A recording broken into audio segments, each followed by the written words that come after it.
Here's my snack for the ride home. Got pomegranates, freeze-dried mangoes. Just mangoes.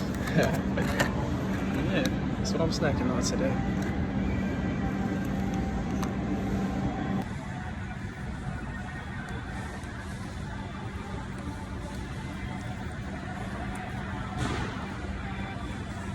I don't eat the whole seed.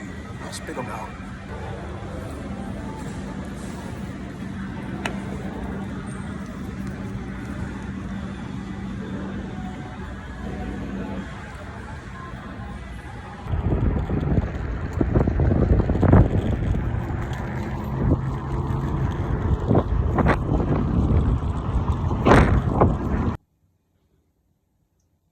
Just testing out the slick back look.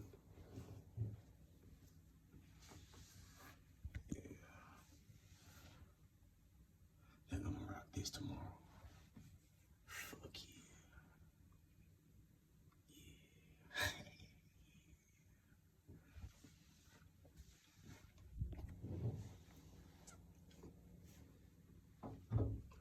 I'm gonna slick it back with some olive oil or something.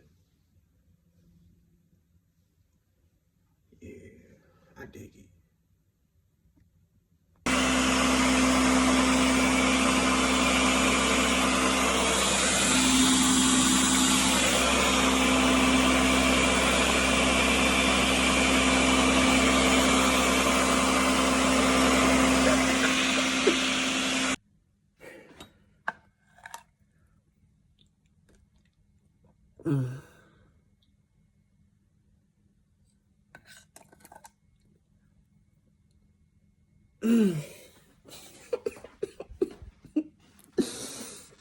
This smoothie damn good, bro. Yeah, go ahead and put this smoothie where it's supposed to be. Motherfucker. It's a little stiffy, but it goes though. Oh boy, this is gonna be a minute. Served. I about 20, 30 minutes ago, I had some of the rice I had left over from last night. Basmati rice, zucchini chunks, bell pepper chunks, tomato sauce. Yeah, I had some of that. I reheated it in my steamer. I don't fuck with that. No, never. Use that. Use a steamer. Old school. You know? Don't fuck with that. Don't fuck with that. We out here serving today.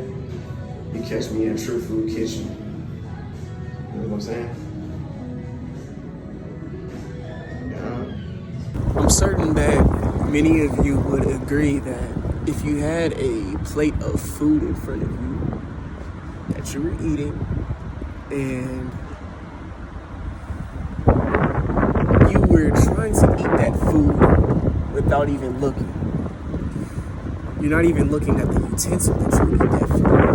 You know, you're just darting your eyes everywhere. Your focus is wavering everywhere while you're trying to eat this food. A lot of it is not going to make it into your body, into your mouth.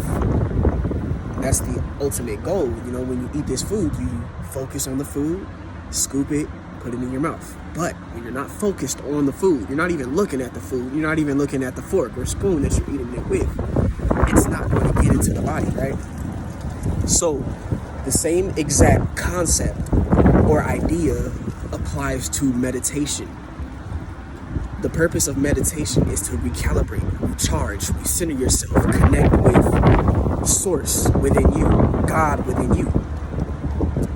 And you're extracting prana out of the atmosphere, out of the cosmos, so to speak. So, what's up, Benji?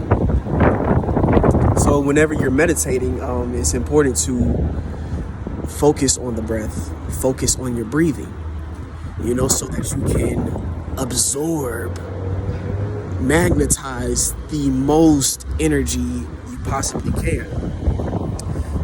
So that's the whole point of focusing on the breath.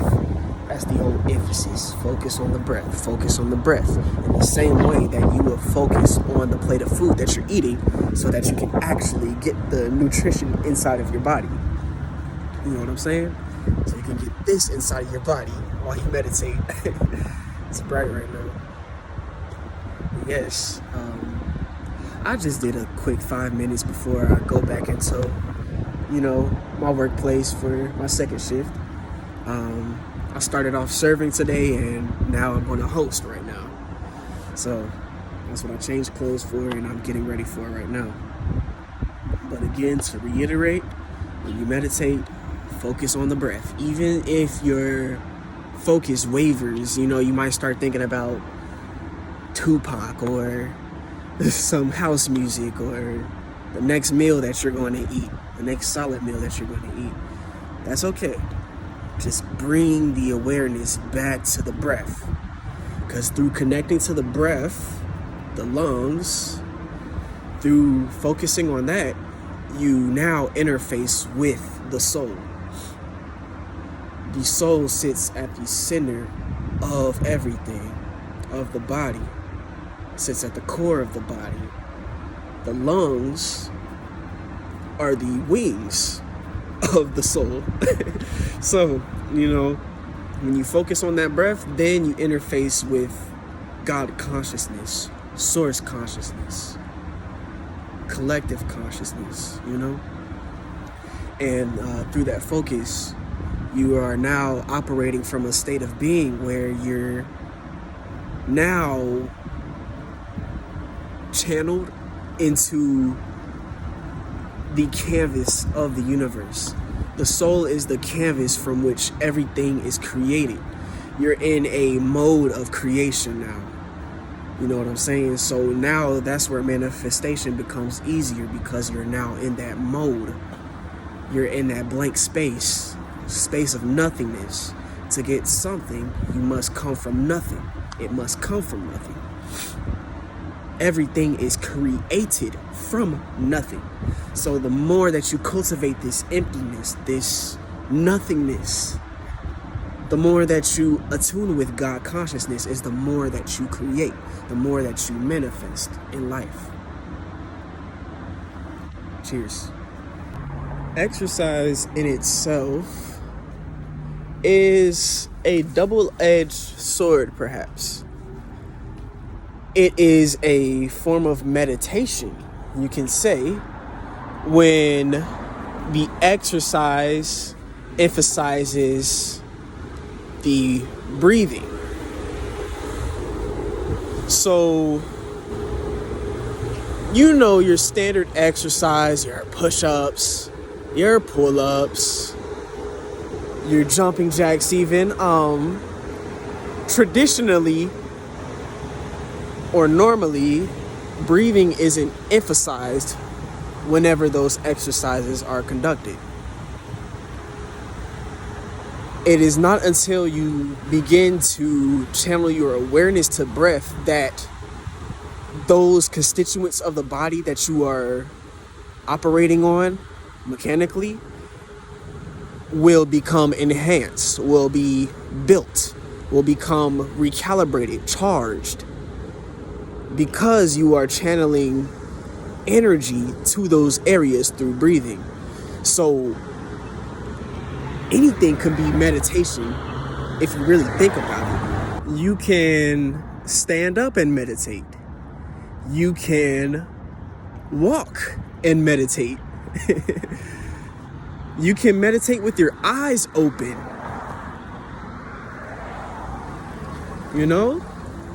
You can meditate while you're cutting vegetables or fruit. Life in itself is meditation. But however, keep in mind the deepest forms of meditation are when you are in a mode of stillness, when the eyes are closed, where you yoke with 0 point energy, source, soul, That's the deepest form of meditation. And the more and more that you consciously attune or channel your awareness to breath, is the more throughout daily life you will have awareness of breath. You'll be focusing on your breathing like it's second nature. And that's how it should be. That is your natural state. That is Yahweh. You know what I'm saying? And again, why I say exercise is a double-edged sword is because it causes energy or brings flow to energy. It's where you are channeling energy. It's a practice to channel the energy to different parts of the body. If you're doing push-ups, it'll channel energy to the pecs. If you're doing squats, it will channel energy to the quads, the knees, the glutes. You know? And it could be any exercise. It could be Tai Chi, Qigong, Pilates, CrossFit. Anything. It could be any exercise. Choose your specialty. Choose your preference. Choose what you prefer. However, what separates exercise, standard exercise, from true exercise is your consciously or your conscious awareness of the breath while you do those exercises. Because when you focus on that, now you're putting a bit more intellect behind your exercise. It's a higher intelligence or a higher IQ exercise. So now as you do these squats, inhale on the way down, exhale on the way up. Now energy is being channeled to the proper places. So on one edge of the sword, with exercise, you are preparing the body for meditation. The body is becoming strong enough to absorb, retain, and work with cosmic energy. On the other edge of the sword, you are now facilitating the flow of energy. You are channeling the energy that you received from meditation. That's the double-edged sword of exercise. And remember, conscious awareness of the breath separates standard exercise from high IQ exercise. It's a more intelligent form of exercise, and it can be anything. Lifting weights, running, Pilates, yoga, anything, Tai Chi, Qigong, you name it.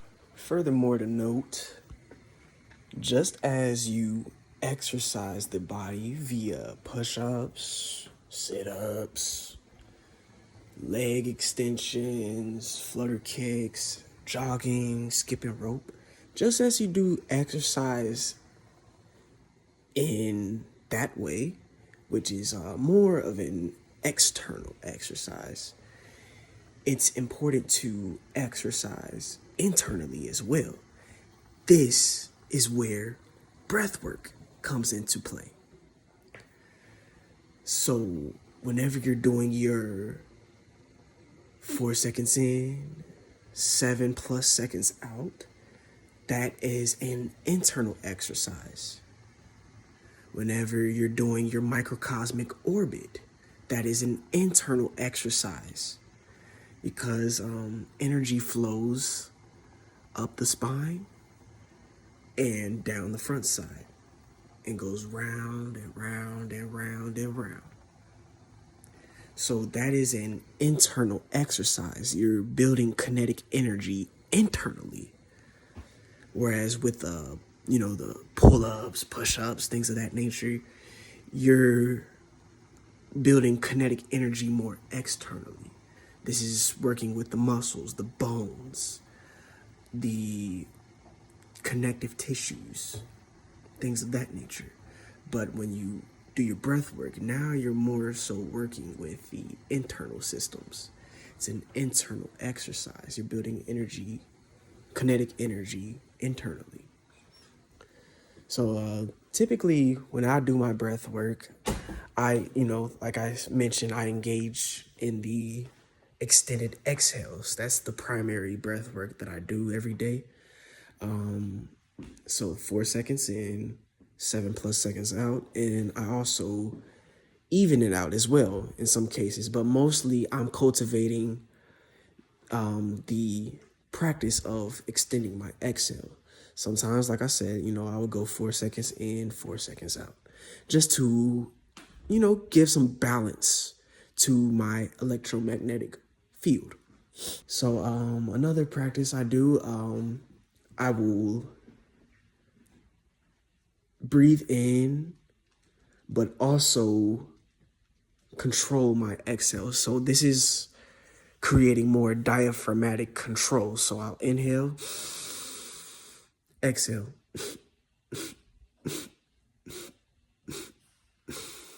controlled. This is creating diaphragmatic control. This is also creating kinetic energy within the diaphragm. This is channeling energy to the diaphragm because that is what exercise is for. You're channeling energy places, across places, cell to cell, organ to organ, system to system. So yeah, that's another exercise that I do. And I also, emphasize extending the exhale. So I will be exhaling longer than I inhale ultimately. What's another one that I do? Yeah, I do some where I inhale 4 seconds. Then I will also beat my chest as I exhale, drag that exhale. Now, this is what helps train the body to release the utmost CO2 or exhale at your highest capacity. So there may be pockets of air within your alveoli that are held there while you're exhaling, but while you beat your chest as you exhale, now those air pockets are being released. And this is ultimately training the body to release the air, mitigate that stagnation. It helps to beat the chest while you exhale. So that's another breathing exercise I do. And conclusively, I also practice the microcosmic orbit. So upon inhale, I channel the energy from my genitals all the way up my spine into my crown. On the exhale, from the crown, I go down all the way to my sacrum. And that's where I'm channeling the energy to. Energy is stored in the sacrum and absorbed through the sacrum. So, I practice my microcosmic orbit and I reconstitute the memory. We all are engaging in the microcosmic orbit, some more consciously than others. I do that just to reinforce the memory in my body because the body can't forget how to do these things. The body can forget the microcosmic orbit over time, with degenerative practices, it's important to reconstitute the memory. Just to reiterate, in the same way that you conduct exercise externally, be it push-ups, pull-ups, sit-ups, jogging, jump rope, it's important to exercise internally, so do the breath work, do the microcosmic orbit. This is going to engage the organs a lot more. It's more internalized. You're working with the lungs, which is one of your largest organs besides the skin. But when you work with the lungs, when you work with that organ, when you exercise that organ, that's one of the main organs that you can exercise, if not the only. And through you exercising that organ, it creates a domino effect on the other organs. It's an internal exercise. That's what breath work is. You're creating kinetic energy in the lungs, in the diaphragm, and that ultimately creates kinetic energy in the surrounding organs. You know what I'm saying? With physical exercise, you're creating kinetic energy in the muscles, in the bones, you know, in the tendons, joints, ligaments. Yeah. What is all this to say?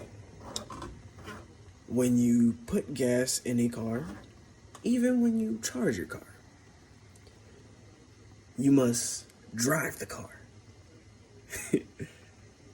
A car is a car when it's driving. When you meditate, you must circulate. Meditation is what charges you, fuels you. Exercise is what animates, circulates, drives you. Bring that kinetic energy into the body. Bring upon kinetic energy to the body. When you meditate, most of the energy is being, as I said, is being taken in through breath and channeled to the sacrum without you even knowing. If you know, you know, but it's being channeled to the sacrum. And from the sacrum, it gets interfaced with your ethereal body. Now, when you begin exercising, and especially consciously breathing while you exercise, now this energy is being interfaced with the physical body. Now the physical body is being animated. Kinetic energy is being brought upon the physical body. Also the ethereal body. But conclusively, you put gas in a car, you must drive the car. When you meditate, you must circulate.